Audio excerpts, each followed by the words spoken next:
So Pig Floyd's is, I think, considered a fast casual establishment. Fresh casual. Fresh casual. I fought that hard.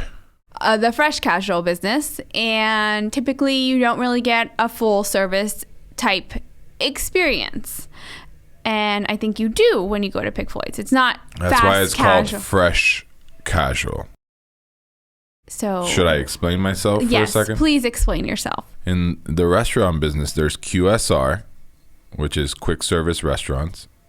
Do you know which QSRs are? Yes, I'm aware of what QSR are. Please put brands out there so that people would understand. McDonald's. Burger King, Chick-fil-A. Chick-fil-A, yeah, all those.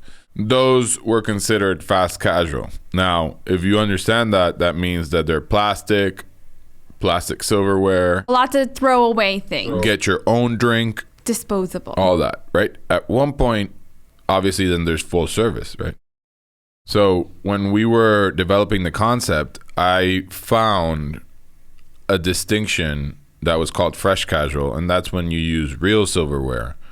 Real plates. You serve the drink. You follow through with service. It's really a hybrid model. Mm-hmm.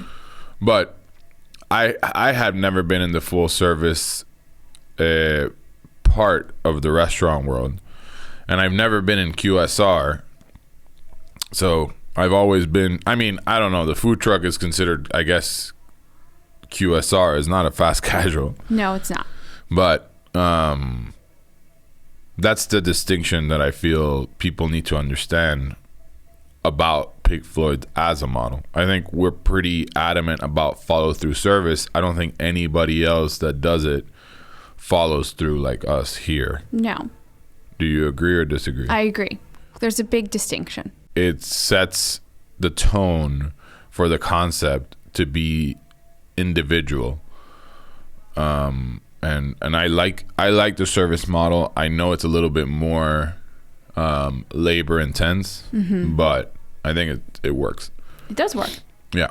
That's like kind of one of your core values in terms of like you have this level, like this standard of guest service, and you're not willing to budge on that. I just think that I've been through so many restaurants that have shitty service, right? And I think, in my opinion, I didn't want that in any of the things that I did. So you'll continue this with whatever concepts you open? Yeah, I will. I mean, unless it's like a donut shop that I want to create or an ice cream shop, that's obviously different. But yeah, I'll probably continue the service model. We'll go full service with Pigza, and full service with Peggy Floyd's, just because that business specifically lends itself to full service. Right. It calls for something different. Yeah. I don't necessarily always think people know that that's what they're going to be getting when they come to Pig Floyd's. How did you feel that first time that you went to Pig Floyd's? Did you like it? I did like it. I was wildly impressed. And then... Wildly impressed? Yeah. You wildly impressed? What do you mean? That's a freaking anomaly. Like, that's the weirdest thing. Back on topic here. So, we go above and beyond essentially, and I don't think people are expecting that. Do you think that is one of the main contributions to the success of Pig Floyd's? I think it helps, but I think more than anything, it's all about the food. What do you think that split is? I want to hear this update. 80-20. You still think it's 80-20? I think if you fuck up their food, they're not coming back. But if you give them good food but bad service, they might come back. You got a really good opportunity for them to come back. Okay, so what happens if the food is bad and the service is good? And then they go above and beyond to fix that issue. They might give you another chance, but they will still talk negatively about the food. Even with the new chance if the food is great? Yes. Really? I think so. I don't like to listen to a lot of things, but I do sit down and I can listen to tables talk. Yes, that is one of your strong suits.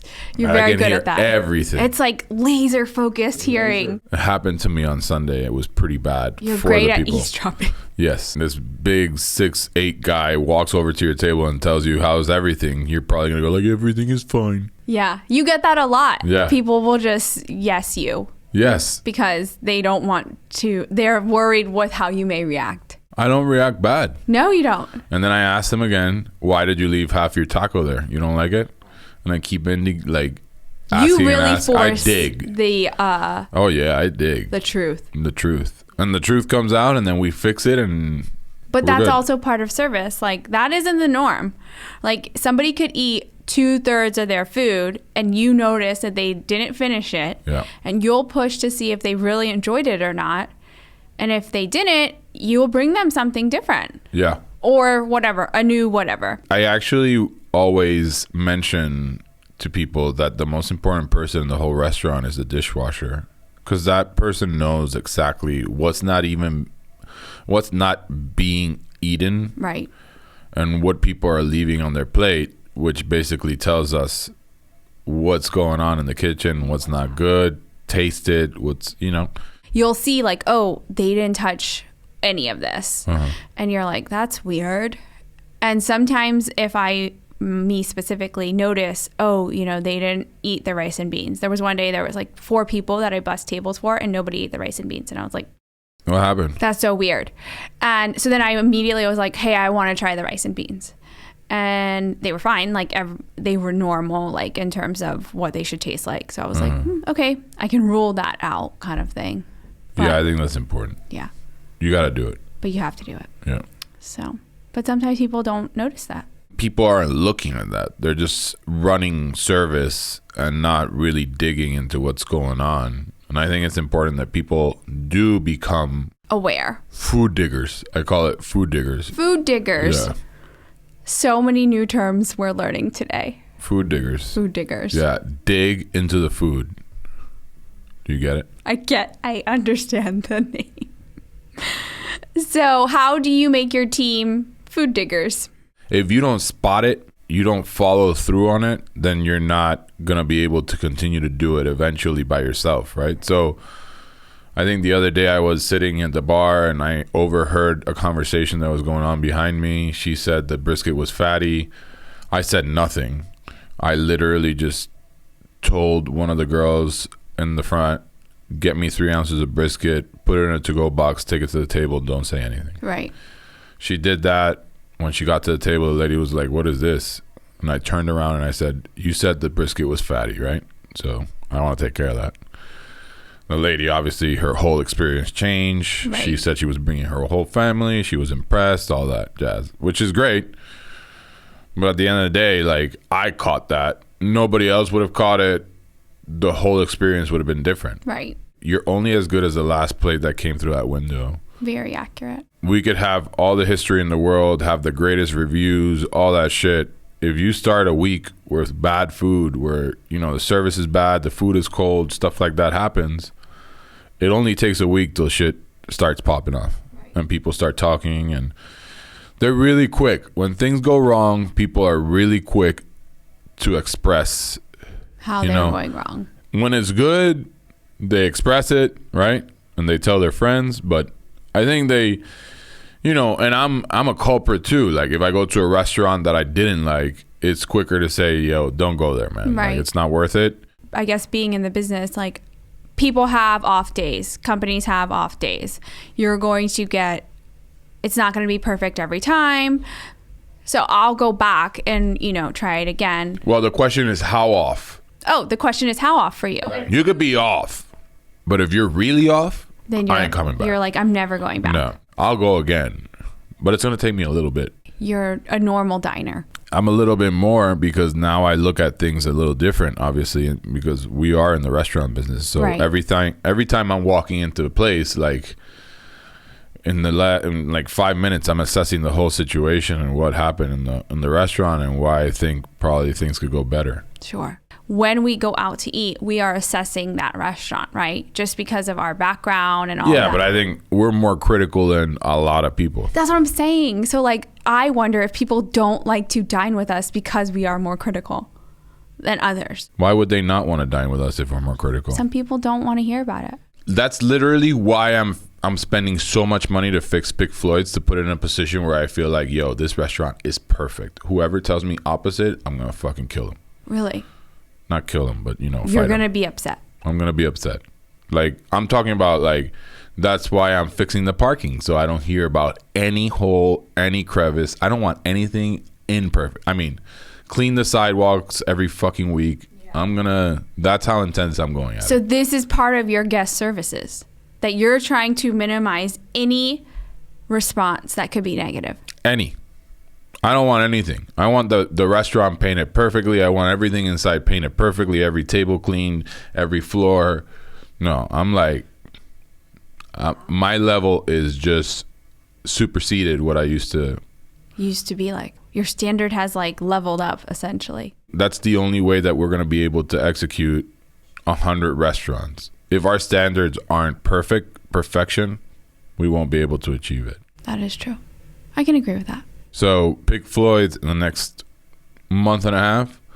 Will be set up perfectly to reproduce. Perfectly. That's so exciting. I just think that the guest experience and that customer service can really outshine a lot of imperfection. Yeah, it can make things better. Let's put it together with what I call the frequency marker. Okay? Okay. Let's think about this. People come to a barbecue restaurant maybe twice a month because we have tacos. That's what I say, right? Barbecue is typically a frequency of one time a month. Okay. So you think maybe twice a month. Got it. Because we have tacos, I think people come twice a month, right? If it's a pizza restaurant, it's once a week. If it's breakfast or brunch or whatever, it's twice a week, maybe, right? If it's coffee, it's every day. Every day. Right. What are the possibilities that somebody's going to give you a try a couple times? I think you get 2 tries. Now that the frequency of the restaurant, what are the possibilities they're going to give you another try? In barbecue, infrequent, right? Right. Because the next time they're going to go to barbecue, if they didn't have a good experience at your restaurant, they're going to go to another restaurant that sells barbecue. Yeah. AKA Four Rivers, Bubbaloo's, whatever. Dickie's, All the places. Mission, whatever. That gives us less probability. Now, if you make a mistake in a coffee shop. You're like, oh, I'll just be back tomorrow. That's right. No, I guess that's true. If you make a mistake at breakfast joint, they'll go like, oh, that last time was good, but wasn't good. We'll go next week. Try it again. Or, now it becomes a thing like the location plays a role in that. Yes, it does. But I also think that the factor that we have that's working for us is that we're still at a very affordable price point, right? Like when I go to a high-end restaurant and it was not executed, I'm like, okay, I'm highly annoyed that this, didn't go well. Well, it's the same thing, right? Let's relate it to real estate. You pay $1 million for a house, you have an expectation of a certain house. Right. You pay $500,000 for a house, your expectation lowers. That's true. Right? You pay $45 for a steak with no side, and that steak sucks. Better, yeah. You're sending it back. We're not in good shape here. Right, we're not. You pay for a brisket sandwich, $10, $12. You're like, well, it wasn't the best, but I didn't lose right. a lot of money. I still ate it. It was still good. It was still good. Right?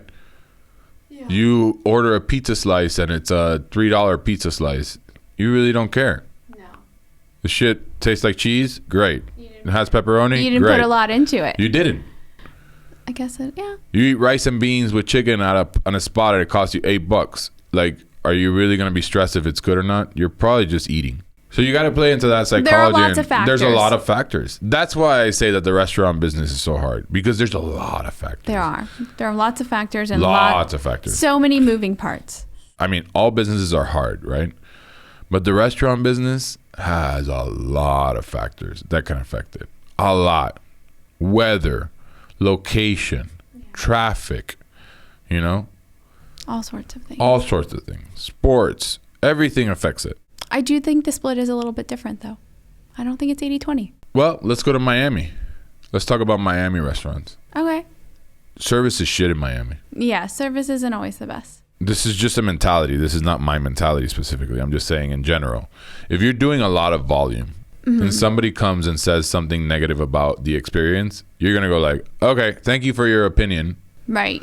Keep it moving. You're not as inclined to worry about it because of so much. Right. You have so many other. Yeah. You have so many other people, so many other tourists and everything. Like, if you think about it, why Orlando is a destination for all these big chains is because International Drive and the Disney area is the perfect place to test anything they want. Yeah. They get a customer that comes in one time, eats, And if he decides that the restaurant was pretty decent, he'll go eat at their local establishment. Yeah. Now, if they messed it up, they're getting a brand fresh, spanking new set of customers tomorrow. So it's like coffee, despite it not being that yeah, industry. it's like coffee, but it's food. Right.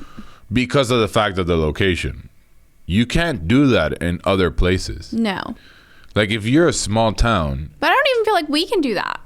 Well, this is a small town. Everybody thinks it's a big city, but it's not a big city. This is small. Like people know each other here. Like there's a lot of meshing. There is a lot of meshing. Right? You know this person that knows this person. I know a lot of people like that. So you're going to hear in the grapevine what's good or bad. That is true. Right? So, but in big cities, it's different. There's so many restaurants. You won't be able to hit every restaurant in Miami, even if you go out every night in 1 year. Right? In 1 year, you're saying? I'm just saying 1 year. Yeah. There's 365 days in a year, right? Am I right? There's 365 restaurants. Well, you couldn't do that here. Huh? You couldn't do that here either, though.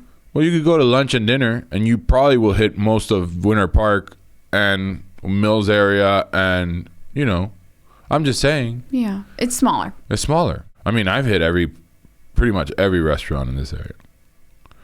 Pretty much. I don't want to say everyone. You find more importance in the quality of food, and I think that guest service it's important. All can I'm saying outshine that. I disagree. I mean, service being service and just decent service, but the food sucks. How is that going to help? No, that's never a good combo. Right. This is the only thing my head thinks about. The only thing your head thinks about? I think that my head thinks about restaurants pretty much all day. Even though you guys think I'm in another fucking planet. Sometimes you are in another planet. Sometimes I am. It's still restaurant planet, but sometimes you are in another planet. Yeah. I don't really care about a lot of things. You care about restaurants. So what are you going to do when you have 20 Pig Floyds and you can't be at all of them? And people don't know you when you walk in? How are you going to feel? I feel better. You'll feel better? Mm-hmm. Really? Because you'll feel less pressure. Yeah. I run into people in coffee shops grabbing coffee at Starbucks. And they talk to you about brisket? Yeah, they talk to me about the restaurant. I went to the restaurant last week. Blah, blah, blah. It was good, bad, whatever.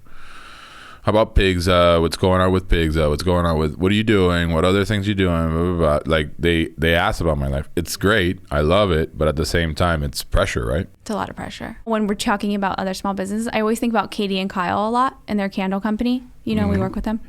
It's a different business. Yes, I know it's a completely different business, but what's not different is their level of guest service is incredible. And there's like lots of times where you'll get her candles and there's like this really cute handwritten note. And like, that's her way of creating this like outstanding guest experience, I think. So while it is different completely and she's not seeing people every day, every moment, serving them food, you can still go above and beyond on the guest service level. Well, you have an amazing follow through too. You write notes, you write all these things that are great. That's exactly what she's doing. But people don't take the time anymore. It's easier. It's easier to do because nobody does it. Well, it's not easier to do. You sending flowers to my girlfriend the next day after she was sick. That is huge. I don't know. That's just how I operate, though. Nobody does that shit anymore. Nobody sends us well, I guess her family. But I'm just saying, like, you're not her family. No, I'm not. But that makes me sad. Like, that's what I want people to feel like when they go to Pig Floyd's. Well, you better be fucking sad because a lot of people don't do that. I know, yeah. You're going to be sad your whole life. I just think, like, that's how I want people to feel when they're coming to any of the brands that we open. And I don't disagree with you. I want to do it. Yeah. I want people to feel special.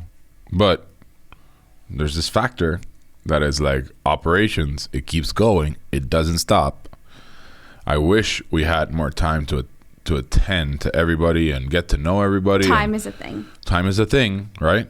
So some people want to come in the restaurant and talk to me for a little while, but I'm like, yo, there's a lot of shit going on. But you do talk to people a lot. I do, but you guys hate it because like if I'm involved in the operations, that's why I don't get involved in the operations, because I know a lot of people are going to come in and just talk, right? And then forget about me getting plates or cleaning tables or being involved. Like, I'm not good at that. Well, we try not to involve you in daily operations. No, I know, but I'm just saying I can't be involved. If you're gonna include me in daily operations, send me to wash dishes. So then you can't interact with people. You can't interact. And still, people, when they're ordering and they see me cleaning dishes in the back, they start like, "Hey, like, what's up?" Like, yeah. Yeah, they're like screaming across the register to you. Yeah. Whatever. We can have the difference about the split, but I do just think that going above and beyond makes the difference for people, and it is what brings people back. Agreed. So I hope that we always do that. What's the next topic? This is our topic. That's it? Service, guest service. I know, but there's other questions in that page. Would you ever go to automation? No. In any format? I'll sell my business. You would sell it before you do it? Uh-huh. Okay. Because you're all about the people. I got in this business because of people. Makes sense. It's happening. Yeah. Automation is happening. And yeah, you want to make your service, or you want to make your company be automated and be more efficient and all that, but we're still in the hospitality business. So you would never automate the front end. Would you ever automate the back end? I wouldn't put robots, no. I think that's part of the fun of this business. The hustle and bustle and craziness? Just the craziness. I mean, I think I don't have much drama in my life, but the fact of I do have drama in the restaurant kind of makes it enjoyable. Keeps you on your toes. Yeah, and just like the different personalities and working with people and getting to, to change some people's lives and stuff like that. That's all. It's all it is. Yeah. That's all why we're in business. I mean, in the restaurant business. If you go to another business where you're mining gold and you don't care about the person that's mining the gold, or mining the diamond or whatever, then good. You get the diamond, you sell it, you make money. But we are in the hospitality business. Yeah. We talked about it on Sunday, right? I know. That's what Southern hospitality. But we're not Southern. You keep looking at the camera. What are we Because we're making done. Shots? Oh, we're done? Yes. Oh, that was it? That was it. Oh.